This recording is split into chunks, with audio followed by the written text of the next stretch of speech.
Okay, today we're going to talk about phase changes, and we'll also be talking about heating and cooling curves and some of the interesting things going on with those. So let's talk phase changes first. And I think most likely when we talk phase changes, it's easiest to use water as an example.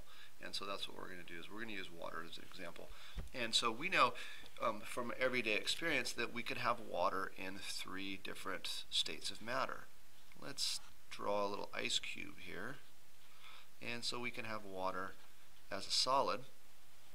And we could also, and I'm going to kind of go vertically here, we could also take these ice cubes and stick them into a container and just let them warm up. And then we could have water as a liquid.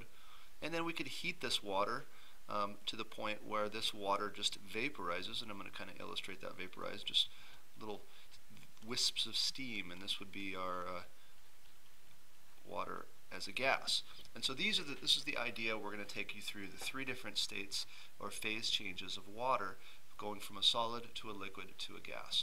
Now, going back down here to our solid to a liquid, if we want to have an ice cube melt or a solid turn into a liquid, we know we have to add heat.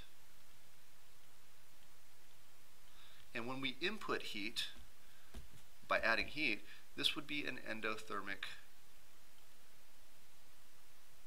process. We would input heat.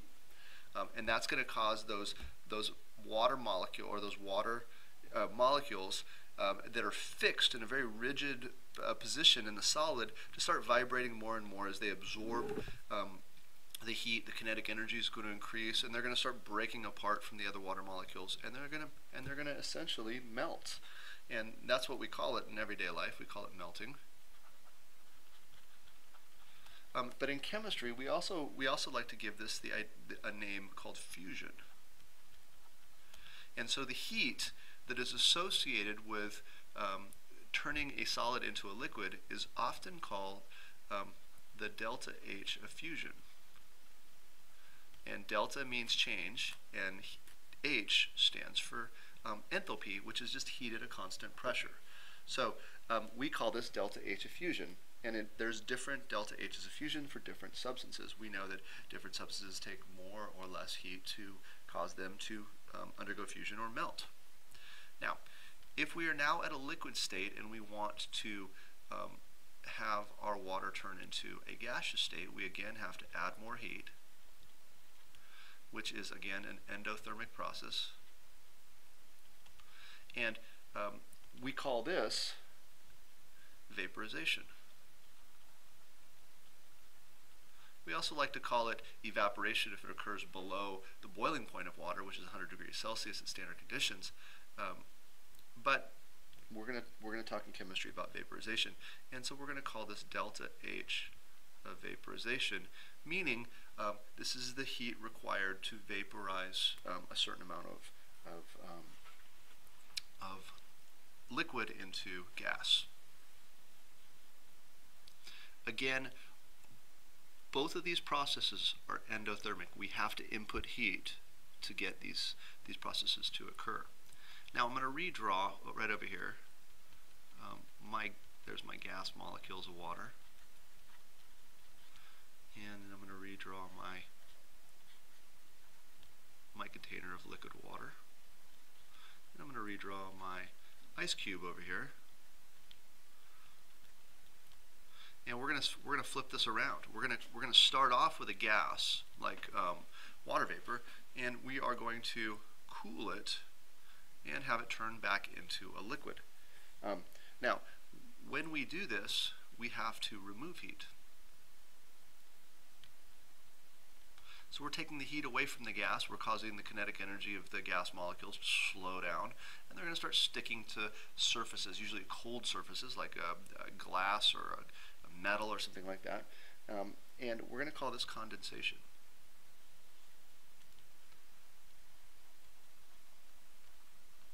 Condensation.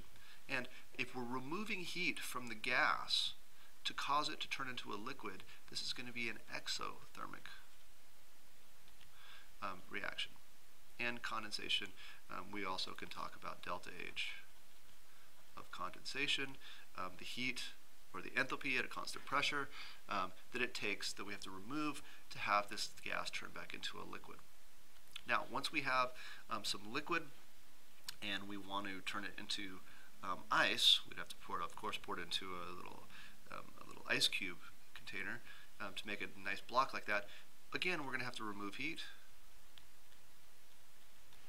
And in everyday language, we just call this freezing, right?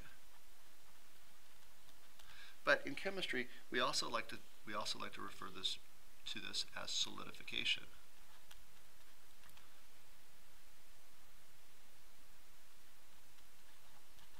Solidification. So oftentimes we'll talk about delta H of solidification, or delta H of solid, as the amount of heat that needs to be removed to have a certain amount of liquid turn into solid. And again, if we're removing heat here, this is an exothermic process. Exothermic, because we're removing heat. Heat is going out. Okay? So, again, starting with a solid, solid to liquid to gas is endothermic. Gas to liquid to solid is an exothermic process. Now I want to scroll down and I want to talk about what is called a heating curve. And a heating curve is important in chemistry for a few reasons. But first, when we talk about the different reasons, let's talk about the states of matter that exist on a heating curve. And let's talk about first off, on our y-axis we have temperature. So you can see as we go up, the temperature is increasing. And on the x-axis, as we go out here, we have heat, and this heat just happens to be measured in calories, so we're increasing heat as we go to the right. Okay, so we're going to go down here to leg A at the very bottom, and we're going to talk about this substance. And so way down here at the bottom on leg A, we're at negative 20 degrees Celsius with no heat, and this substance is going to be a solid right here. And what happens is we start adding heat, and the temperature of the substance increases up to 0, and at this point we get a mixture of a solid and a liquid. Now, the reason why it stays flat, and you notice that this line doesn't keep rising, it just sort of flattens out. This is going to be our melting point, the temperature at which this substance melts. Now it stays solid, or this line stays horizontal for a little while because the substance is absorbing energy and the molecules are starting to move faster and faster, but we don't get an increase in temperature. It just kind of flattens that line out. Now, at the point, and this would be the melting point where we have this flattened line out. Now, once we start rising again, what we're going to have is just a liquid. And we're continually adding heat. The temperature of the substance gets hotter and hotter and hotter, and then you notice right here the line flattens back out again, and this is going to be our boiling point. Boiling point. Now, at the boiling point, you see this flat line. What we're going to have is we're going to have a mixture of our liquid, but we're also going to be giving off gas. We continue to heat, and you notice we really have to add a lot more heat at this boiling point until all of the liquid is gone, and then we have leg E over here with just a gas. Okay?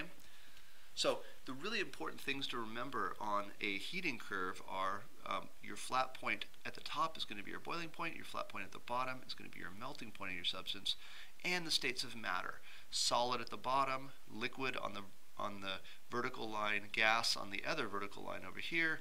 But when you get these flattened portions, you get a mixture because those molecules are still absorbing heat. Some of the molecules are turning into gas if we're at our boiling point. Some of them are still liquid. They don't have the kinetic energy yet to overcome those intermolecular forces that hold them in the liquid state.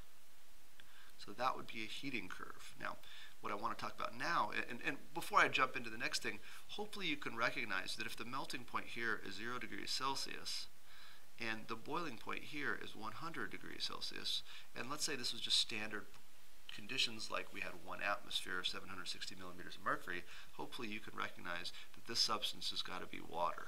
because we know that water has a melting point of 0 degrees Celsius and a boiling point is 100 degrees Celsius.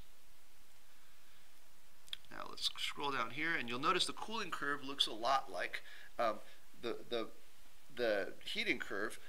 It's just backwards. And so we're starting with a very high temperature. And so let's say we're starting up here at a temperature of 140 degrees, and we're ending at a temperature down here below, below zero, -40. And so as we start cooling the substance, it says right here, we have a gas. And that is correct. We do definitely have a gas there. And then we notice that we get this flat line yet again. This flat line. That flat line, of course, tells us something very, very important. Okay, so again on this flat line here, we're going to have a mixture. We're going to have gas as well as liquid. Condensation is occurring. And then you notice as kinetic energy starts to decrease on this vertical line, we have just a liquid present. We're going to get down here to where the line will flatten out again. Now this is going to be our freezing point. And again, at our freezing point, we're going to have a mixture of liquid and solid. And then once we get below that freezing point, we just have a solid. So again, this is just the exact opposite of the heating curve that we showed with 100 degrees Celsius and 0 degrees Celsius as our freezing point, and that lets us know that this once again is water. Now, different substances will have different melting points, different freezing points, so we can use a heating curve or a cooling curve to identify those substances based on where this line flattens out, and this will be something that we do in a lab next week.